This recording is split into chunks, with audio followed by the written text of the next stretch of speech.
Welcome to the History Passport, where every journey takes you back in time. Meet Caleb, Emma, and Penny, three siblings with a knack for adventure and a love for uncovering the past. With the help of their uncle's antique passport and his top secret time machine, they're exploring the most fascinating moments in history. Who will they meet today? You'll have to stick around to find out. Today, they're on the lookout for Levi, a fun fictional character from history who tells a true story that you won't want to miss. And guess what? You can collect Levi's podcast passport stamp for your very own history passport. Just click the link in the show notes to download it. So grab your passports, explorers. Caleb, Emma, and Penny are ready to guide you on a time-traveling adventure filled with mystery, surprises, and plenty of fun. Let's dive in. April 30th, 1789, New York City?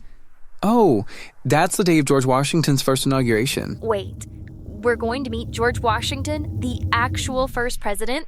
We're probably not going to meet him, Penny. This isn't a meet and greet. Well, you don't know that. What if he invites us to tea or a military parade? Keep dreaming, Emma. But seriously, Washington's inauguration was huge. Bells ringing, fireworks, even Highlanders in kilts.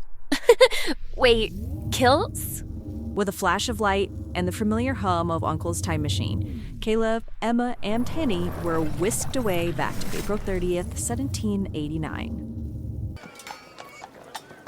Wow, it's so busy here. There are horses everywhere. Look at those uniforms and flags. It's like a parade. Oh, hey, Caleb, who's that? Watch out! Oh no, my father's papers. Whoa, watch where you're going. Oh no, the wind's blowing the papers everywhere. Caleb, grab those. I've got one. It says Chancellor Livingston on it. Hold on, these aren't just any papers. Who are you and what are these? They're my father's notes for today's ceremonies. My father works for General Washington and Chancellor Livingston. He's helping coordinate the procession. So you're saying this is a parade? Sort of. It's more than that. This is history being made. President Washington is about to take his oath of office. Wow. Come on, let's get the rest of these papers. Caleb, there's the military procession. Look at their uniforms. They're so shiny. That's the Grand Marshal and 500 soldiers. Look, there are the Highlanders in the kilt. Emma was right. Told you, and there's a coach. Is Washington in there, Levi? Yes, with his aides. The whole city is out to see him. This is amazing. As the siblings followed Levi through the crowded streets, they watched history unfold.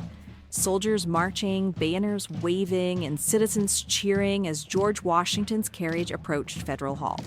So, this is Federal Hall. Look at that balcony. There's Washington. See the man next to him? That's Chancellor Livingston. He's holding the Bible. The Bible is from St. John's Lodge, right? Exactly.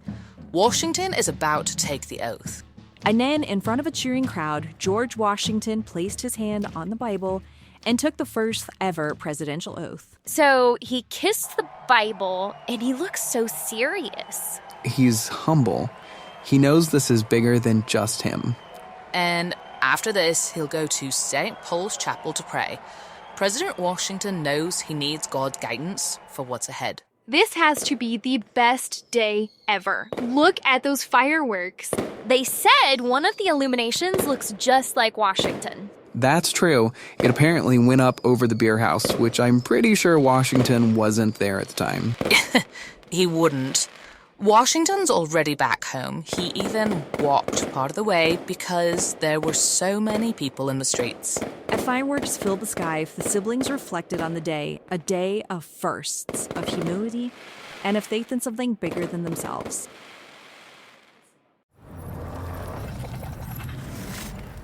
That was so cool. I didn't know Washington prayed after taking the oath. Well, he knew he couldn't do it alone. That's what makes a great leader, humility. And trusting God, especially when you're in charge of the whole country. Exactly. Washington was the right person at the right time. With history behind us, the present awaits. Hey explorers, thanks for joining us at the History Passport. Today, we've been diving into a very special event in American history, the very first presidential inauguration. That's a big ceremony where a new president officially takes on the job of leading the country. You've probably seen pictures or videos of an inauguration, but have you ever wondered how this tradition started? Buckle up because we are about to explore the history and fun facts of the United States presidential inaugurations. Let's go back to April 30th, 1789. That's when George Washington, our very first president, had his inauguration. Now, inauguration might sound like a big word, but it simply means the start of something new. It comes from a Latin word that means to install or consecrate. What made Washington's inauguration so special? Great question. For starters, it was the very first one. Washington's ceremony took place in New York City, which was the U.S. capital at the time. He stood on the balcony of Federal Hall, placed his hand on a Bible, and promised to faithfully execute the office of president. That's called the oath of office. It's like a big promise to do the job honestly and with integrity. Wait, what does integrity mean? Good catch. Integrity means doing what's right, even when no one is watching. It's about being truthful and dependable, qualities every president should have. Over the years, inaugurations have grown into major events filled with traditions. One of the most famous traditions is the inaugural address. That's a speech the president gives to share their hopes and plans for the country. Washington's speech was pretty short, but some presidents, like William Henry Harrison, gave really long ones. His speech was over 2 hours long, and guess what? He gave it on a cold, rainy day, and he wasn't wearing a coat. Unfortunately, after that, he got sick, and he did then become the first president to pass away while in office. Yikes, maybe we should remember to wear the right clothes for the right weather.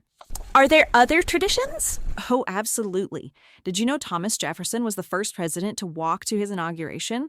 It showed that he wanted to be humble and connect with the people, and James Madison's inauguration in 1809 featured the first ever inaugural ball.